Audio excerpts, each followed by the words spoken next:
Hello শিক্ষার্থী বন্ধুরা, আসসালামু আলাইকুম। আজকে আমরা 2025 সালের তৃতীয় শ্রেণীর তৃতীয় অধ্যায় নিয়ে চলে এসেছি। চলো দেখে নিই কী রয়েছে। প্রথমেই দেখতে পাচ্ছি আমরা এখানে সুস্বাস্থ্যের জন্য খাদ্য। প্রতিদিন আমরা নানা রকম খাদ্য খেয়ে থাকি। এই খাদ্যগুলো আমরা কেন খাই? খাদ্য আমাদের কি কাজে লাগে? আমাদের খাদ্যগুলো কোথা থেকে আসে? চলো খাদ্য সম্পর্কে জানার চেষ্টা করি। 1 নম্বরে দেখতে পাচ্ছি আমরা খাদ্যের উৎস। আমরা কোথা থেকে খাদ্য পাই, তাই না বন্ধুরা? এখন এখানে কাজ দিয়েছে খাদ্যের উৎস খুঁজে বের করা। যা করতে হবে, খাতায় ডান পাশের ছকের মতো একটি ছক তৈরি করি, মানে তোমাদের খাতা নাও আর সাথে এরকম করে একটা ছক তৈরি করবা, যেখানে লেখা থাকবে নিচের খাবারের ছবিগুলো দেখি। এই যে এখানে যে খাবারগুলো রয়েছে সেগুলো লক্ষ্য করো বা দেখো। খাবারগুলোকে উৎস অনুসারে ছকে লিখি। উৎস মানে কোনটা উদ্ভিদ থেকে পাওয়া এবং কোনটা প্রাণী থেকে পাওয়া, সেই উৎস অনুসারে ছকে লিখতে হবে। খাদ্যের উৎসগুলো নিয়ে সহপাঠীদের সঙ্গে আলোচনা করি। এই খাদ্যের উৎসগুলো নিয়ে সহপাঠীদের সাথে আলোচনা করতে বলেছে। এখন ছকে লেখা আছে উদ্ভিদ থেকে পাওয়া খাদ্য। যেমন উদ্ভিদ থেকে এখানে আমরা কি কি খাদ্য পাই? কাঁঠাল, তারপরে কলা, তারপরে ফুলকপি, তারপরে আমরা উদ্ভিদ বলতে গাছ বোঝাই, গাছপালা থেকে আমরা কি কি পাই। আর এখানে গাজর রয়েছে, পেঁপে রয়েছে, শাক রয়েছে, বিভিন্ন ফল সবজি, এগুলো আমরা কোথা থেকে পাই? উদ্ভিদ থেকে পাই। তাহলে আমরা পর্যায়ক্রমে এই ছকে লিখে দিব। আর এখানে আমরা প্রাণী থেকে পাওয়া খাদ্য, যেমন এখানে রয়েছে মিট বা মাংস, রয়েছে গরুর দুধ, যেটা আমরা গরু প্রাণী থেকে পেয়ে থাকি। ডিম, মুরগির ডিম, হাঁসের ডিম হতে পারে, বিভিন্ন ডিম আমরা প্রাণী থেকে পেয়ে থাকি। আর কি পেয়ে থাকি বন্ধুরা? বিভিন্ন ধরনের মাংসও পেয়ে থাকি। তারপরে ঘি, মাখন, দই, যেগুলো এখানে আমরা দেখছি না। চলো আমরা নেক্সট পাতাতে দেখি। পাউরুটি কি থেকে পাই? এটা প্রশ্ন করেছে। দই কোথা থেকে পাই? পাউরুটি আমরা পাই অবশ্যই গম থেকে, যেটা উদ্ভিদ থেকে তৈরি। আর দই পাই আমরা কোথা থেকে বন্ধুরা? দুধ থেকে দই হয়, যা প্রাণী থেকে তৈরি। এখন এই পরের পৃষ্ঠাতে চলে আসি। সারসংক্ষেপ। প্রতিদিনের খাবারগুলো আমরা উদ্ভিদ এবং প্রাণী থেকে পেয়ে থাকি। খাদ্যের উৎস সম্পর্কে আরও কিছু জানি। উদ্ভিদ থেকে পাওয়া খাদ্যের মধ্যে আছে ভাত, রুটি, ডাউল, সবজি, ফল ইত্যাদি। আবার মাছ, মাংস, ডিম, দুধ ইত্যাদি খাদ্য আসে প্রাণী থেকে। কিছু খাদ্য আমরা সরাসরি খেতে পারি, যেমন ফল। আবার কিছু খাদ্য তৈরি করে নিতে হয়, যেমন পাউরুটি, বিস্কুট ইত্যাদি তৈরি হয় আটা ও ময়দা থেকে। এই আটা ও ময়দা আসে গম সহ বিভিন্ন শস্য থেকে। আর আমরা গম পাই উদ্ভিদ থেকে, তাই পাউরুটি ও বিস্কুট ইত্যাদি উদ্ভিদ থেকে আসা খাদ্য। এখন আমরা নিচে কি রয়েছে দেখি। একইভাবে মাখন, ঘি, দই, পনির ইত্যাদি তৈরি হয় দুধ থেকে, আর দুধ আসে প্রাণী থেকে, তাই এই খাবারগুলোর উৎস প্রাণী। মৌসুমী ফল। আমাদের দেশে সারা বছরই নানান স্বাদের ফল পাওয়া যায়। ফল স্বাস্থ্যের জন্য অনেক উপকারী।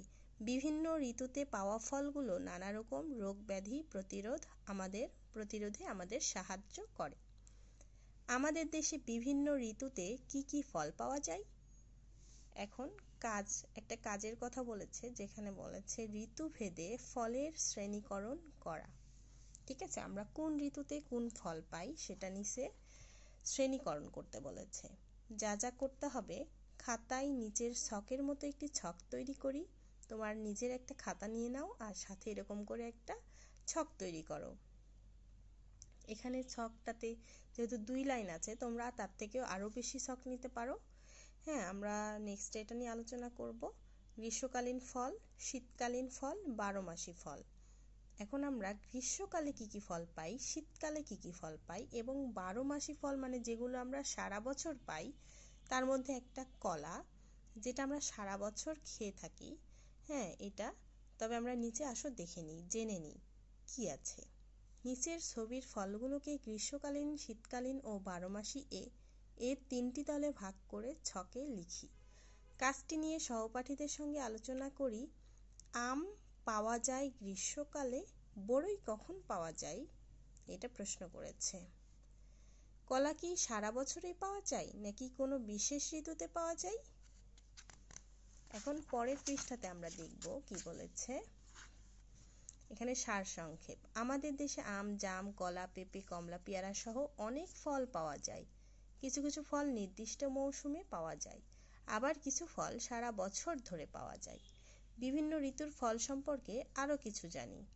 আমাদের দেশে পাওয়া ফলগুলোকে গ্রীষ্মকালীন, শীতকালীন ও বারোমাসি এই 3টি ভাগে ভাগ করা যায়। এখন গ্রীষ্মকালীন ফলের মধ্যে রয়েছে আম, জাম, কাঁঠাল, বেল, তরমুজ, লিচু, তাল, পেয়ারা, আমড়া, জাম্বুরা, আনারস, লটকন, জামরুল ইত্যাদি। হ্যাঁ, এগুলো হচ্ছে গ্রীষ্মকালীন ফল। তোমরা এটা অবশ্যই মুখস্থ করে নিবে, যেটা আমাদের বিভিন্ন এমসিকিউতে বা শূন্যস্থানে কাজে লাগবে। আর শীতকালীন ফলের মধ্যে রয়েছে বড়ই, কমলা, আমলকি ও জলপাই ইত্যাদি। তাহলে বন্ধুরা, শীতকালীন ফল হচ্ছে বড়ই, তাই না? আমরা ওই পৃষ্ঠাতে জেনেছিলাম, এই পৃষ্ঠাতে। এখন বারোমাসি ফলের মধ্যে রয়েছে কলা, পেঁপে, নারিকেল ইত্যাদি। এই ফলগুলো সারা বছরই পাওয়া যায়। খুবই অল্প ফল, এগুলো তোমরা মুখস্থ করে নিবে অবশ্যই। হ্যাঁ, তারপরের পৃষ্ঠাতে কি রয়েছে চলো দেখে নিই। মৌসুমী সবজি। আমাদের দেশে সারা বছর প্রচুর পরিমাণে নানা রকম শাকসবজি উৎপন্ন হয়।